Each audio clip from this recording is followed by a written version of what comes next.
Are you freaking kidding me? In the year 1995, a truck was parked in a barn. It was old and tired. The truck needed work, but instead was forgotten for 30 years. That is until it was brought back to life earlier this year.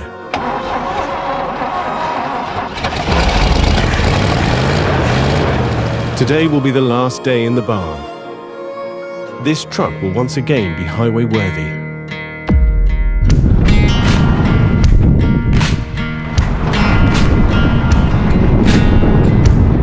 This truck is a 1972 GMC. It is short bed 4-wheel drive, and it's about 99% original.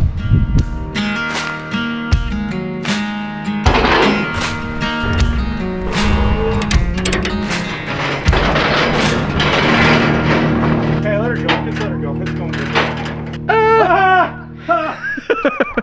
You almost took out the garbage can. I need to explain why we're working on this truck today, and not this truck behind me, but the 72 GMC short bed.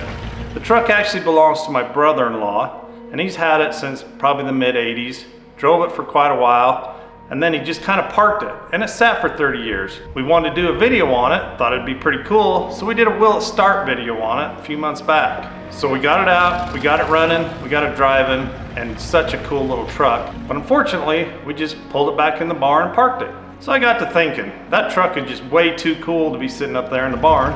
So I called my brother-in-law back up and said, hey, we should start restoring this truck. And he absolutely agreed. So what we're gonna do today is the first step in the restoration. We're gonna get it running and driving. First thing we need to do with this thing is get rid of some of this battery acid. Come check this out. This is kind of what happens when you let them sit for a bit. We're just gonna spray this stuff down with the hose. We'll drag it back up. Oh my gosh. Are you telling me a whole truck is not that easy to push? Woo. That was a lot of work. That's all we're gonna get done today. We'll see you this weekend. And just like that, we're back. It's Saturday and we're ready to get working on this truck. She's a little stiff. We probably need to throw some WD-40 on those hinges and the latches and stuff, but you'll have that on these older ones. That's like butter now. We're gonna throw the brand new battery in here. It fits. All right, I've got my handy dandy little fuel tank here. So what we're gonna do is just fill up the carburetor so I can pull it from the driveway into the garage. Just gonna pump it up in there at the fuel pump. Yeah. Start it right up. You probably used all your gas.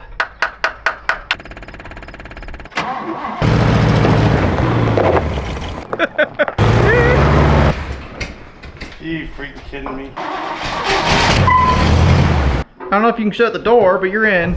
What's your favorite grill on this year truck? Do you like the GMCs? Do you like the Chevys? And what year do you like? Let me know in the comments below. What's your favorite? I love the GMC. That's a great grill, but probably my absolute favorite would be the 71, 72 Chev. We got it in the garage. Now it's time to pull the seat out so we can get the tank out. We had a discussion with the owner whether we wanted to do a rear mount tank or keep it original, and we decided to do the cab tank. Kind of simplifies everything. If the truck was less original, I'd be more apt to go ahead and cut up the bed. I was leaning towards the cab one, so that's what we went with. That's what we're gonna do.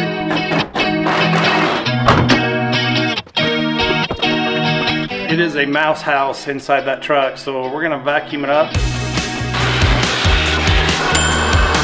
And it looks like these seat belts are in the way of this flange right here, so we'll pull the seat belts first, unhook the lines, undo the bolts. Hopefully it'll come out.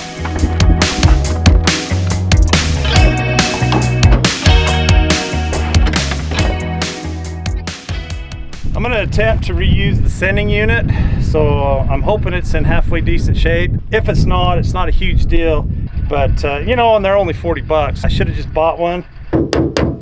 This is gonna be a problem. Yeah, this has been sitting in there for 50 something years. It probably hasn't looked that way till the last few years, but fuel goes bad. The longer they sit, worse it gets, and this is why it won't run off of its own fuel tank, because this mess right here is probably a bad sign that all the rust is falling out. It's bad. Yeah, I should have bought one.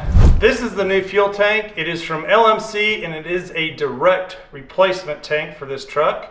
We got a new grommet for the gas tank, so this goes right there on the side of the cab, and then the tank slides through there and it makes a nice little seal. I'm gonna put a little lube on that, so hopefully the tank will slide through there a little easier. Well, that's probably gonna be the hardest part of the whole process, is just getting it through this grommet.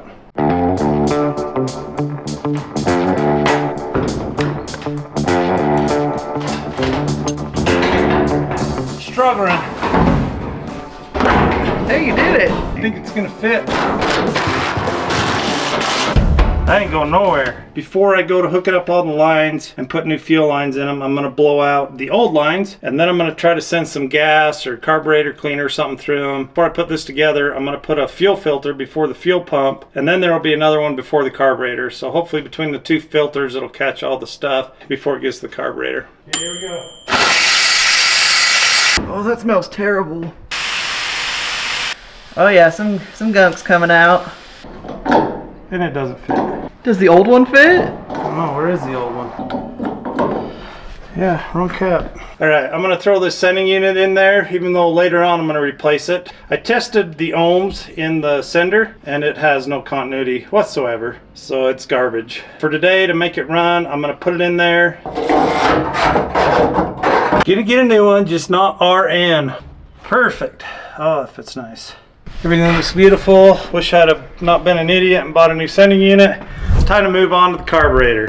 So this is what I've chosen, and let me tell you why I chose it. This truck originally came with a Quadrajet, which is a great carburetor. The only problem with a Quadrajet is you can't buy them brand new. You can get them remanufactured anywhere from $200 to $500. Or you can just buy a brand new carburetor for like $600. This one is an electric choke. It comes with a base plate to go from a not square bore to a square bore. And this is not a bad carburetor, the Quadrajet, but the throttle plates, that's got a lot of play in it. But I don't have a bushing kit. I didn't really want to buy a remanufactured one, and so I went with the Edelbrock. I know there's people out there that hate Quadrajets.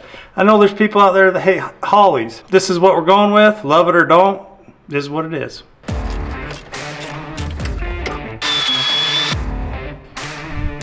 Ta-da! Went to the parts store and got an adapter for the carburetor. While I had the carburetor off, I replaced the points condenser, cap, and rotor. So now we're gonna put the carburetor on and hope it fits. Well, it's fitting. That carburetor looks so out of place. Yeah, it's like, oh!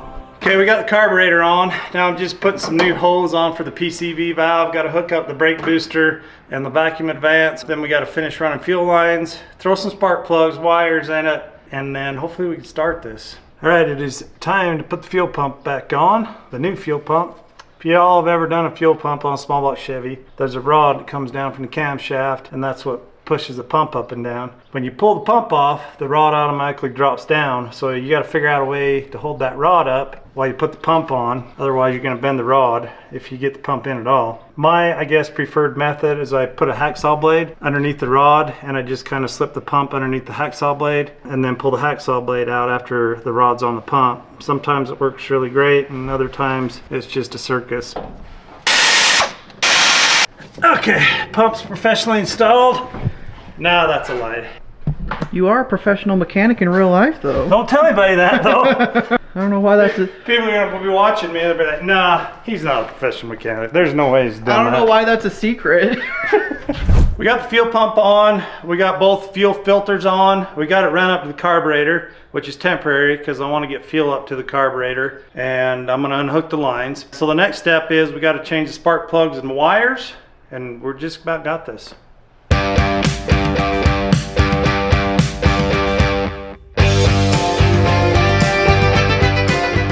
All right, I think we're finally ready for some fuel up to the carburetor. We've changed the plugs, wires, cap, rotor, condenser, and points. Carburetor, fuel tank, fuel pump. So now I need to get some fuel up to the carburetor, and we're gonna see if this thing will run. The way I get fuel up to the carburetor sometimes is I put a rag around the fill of the fuel tank and I just blow into it. I may only get fuel up to the fuel pump, but that's okay. It'll pump it up the rest of the way. It just kind of gives a little head start.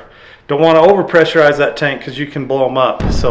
But if you have a rag over it, it's hard to get too much pressure in them. Anything? No. So, not getting any fuel up here, so I'm gonna pull the fuel lines off. And then I'm gonna blow in the tank and it should push the fuel out. I'm gonna unhook this line here and just double check that we do not have a restriction. I don't really understand what's going on and why it's not working. All right, see if that's... Oh, yeah. It came right out. No, I don't feel anything. We pulled this line off. This is the line directly out of the tank. We blew through it. It blows through fine, but I still can't get any fuel up through the tank by pressurizing the tank. Not sure. I'm gonna blow through them both again and see if I can figure something out. I can hear it. Yeah, it's definitely coming out. That definitely sounds like it's fuel.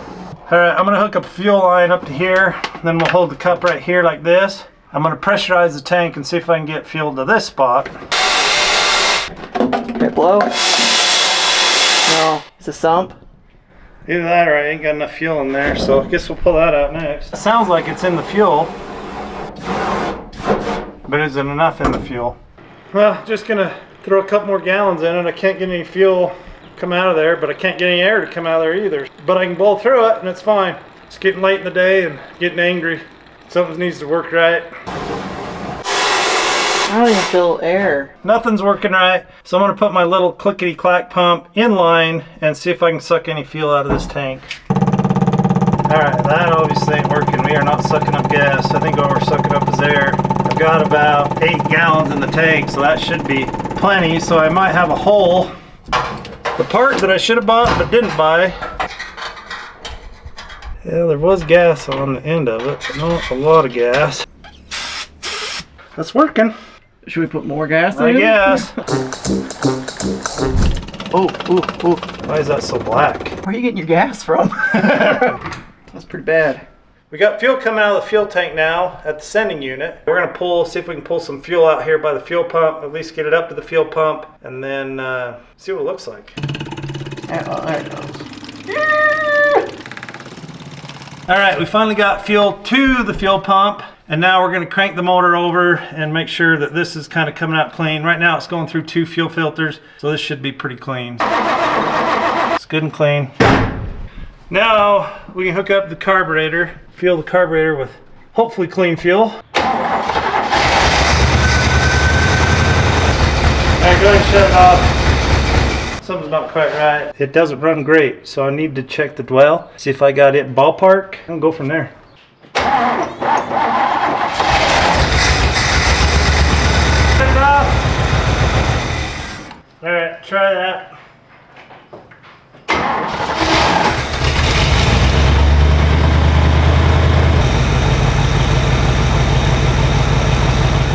We got this thing running and it runs really good. I still need to dial in a few things, but it's super close. The last thing we need to deal with is the transfer case is leaking. It's leaking out of the rear seal, the rear output shaft seal, and this piece was in the truck. So we're gonna throw this piece on, see if it slows down the leak, then we're gonna drive it. Run, potato bug! He's not running very fast. He's not.